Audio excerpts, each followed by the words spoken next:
Halo teman-teman, apa kabar? Semoga kita sehat semua ya. Mohon maaf sekali sudah lama tidak pernah upload video.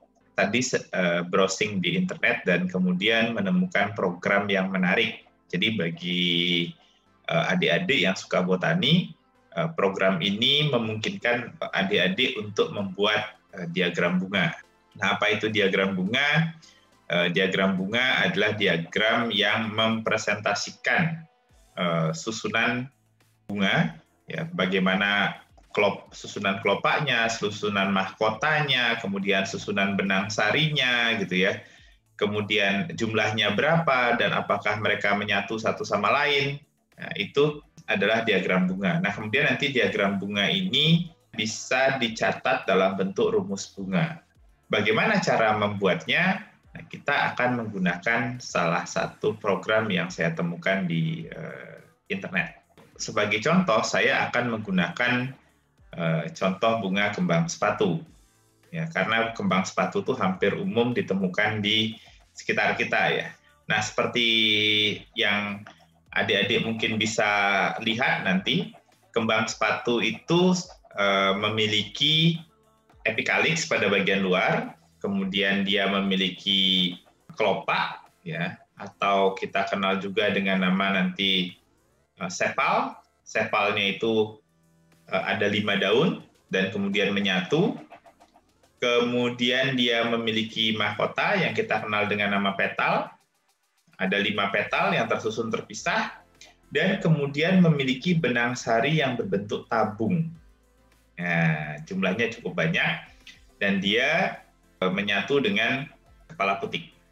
Nah, kemudian juga dia memiliki ovarium dengan 5 daun buah atau dikenal dengan nama karpel.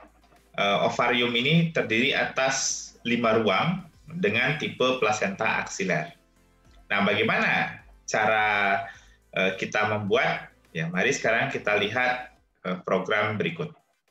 Ini dia program yang saya sebutkan tadi. Di sini ada tepal. Ya, tepal itu adalah istilah untuk bunga yang memiliki perhiasan bunga yang tidak bisa dibedakan antara mahkota dan kelopak. Nah, di sini ada sepal. Ya, sepal ini untuk kelopak dan kemudian ada petal. Ya, petal ini untuk mahkota. Kemudian nanti kita bisa ada banyak fitur juga di sini. Ya, kita juga nanti bisa memberi warna. Kemudian ada androsium. Androsium ini adalah untuk benang sari ya. Dan kemudian ginosium. Ginosium ini nanti untuk ovarium. Nah, mari sekarang kita lihat bagaimana diagram bunga dari kembang sepatu. Nah, kembang sepatu itu punya 5 epikaliks. Ya, jadi kita bisa pakai fitur tepal untuk menggambar epikaliks. Jadi kita tulis di sini 5 dan kemudian dia tidak menyatu sehingga kita tidak perlu klik yang fuse ya. Nah, kemudian kembang sepatu punya 5 mahkota ya yang kemudian dia menyatu. Nah, ini kita bisa pilih gambar lambangnya. Kemudian dia punya 5 mahkota ya, yang kemudian juga terpisah. Kemudian kita bisa menambahkan letak dari sumbu batang dan kemudian kita bisa memberikan warna. Setelah itu, seperti tadi yang saya bilang bahwa benang sari dari kembang sepatu itu banyak. Ya, kita tulis sajalah 20 dan dia itu menyatu. Nah, kemudian di sini kita tahu tadi stamennya itu menyatu. Kita klik aja. Dengan siapa? Dia menyatu dengan benang sari. Ya. Nah, kemudian untuk ginosium atau ovariumnya menyatu sehingga kita sebut dengan syncarpus ya. Oke.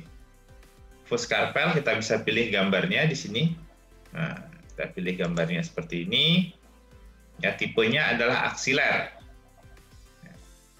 Jadi jumlahnya berapa? Jumlahnya ada 5. Ya, dia superior, sehingga nanti dari sini kita akan melihat gambar, tinggal diklik sekarang submit. Nah, apakah yang muncul? Nah, inilah kira-kira diagram dari kembang sepatu, ya, bunga kembang sepatu. Kita bisa lihat ini menunjukkan posisi batang, kemudian bunga kembang sepatu itu memiliki 5 epikaliks yang terpisah, kemudian 5 kelopak yang menyatu. Jadi kalau menyatu kita bisa lihat di sini dia menyatu.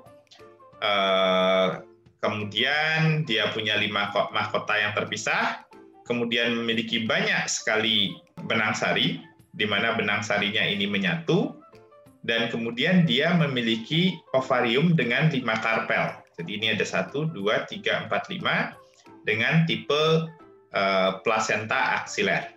Nah, nanti dari sini kita bisa lihat rumusnya, ya. Jadi di sini ada, ini adalah kaliks, ya. Kaliksnya ada 5 menyatu, kemudian korolanya 5 terpisah, ya. Kemudian andresiumnya ada 20 menyatu, ya. Ginosiumnya 5 menyatu, dan kemudian ada tanda kurung tutup yang menandakan bahwa benang sari dan benang sari dan ovarium itu menyatu.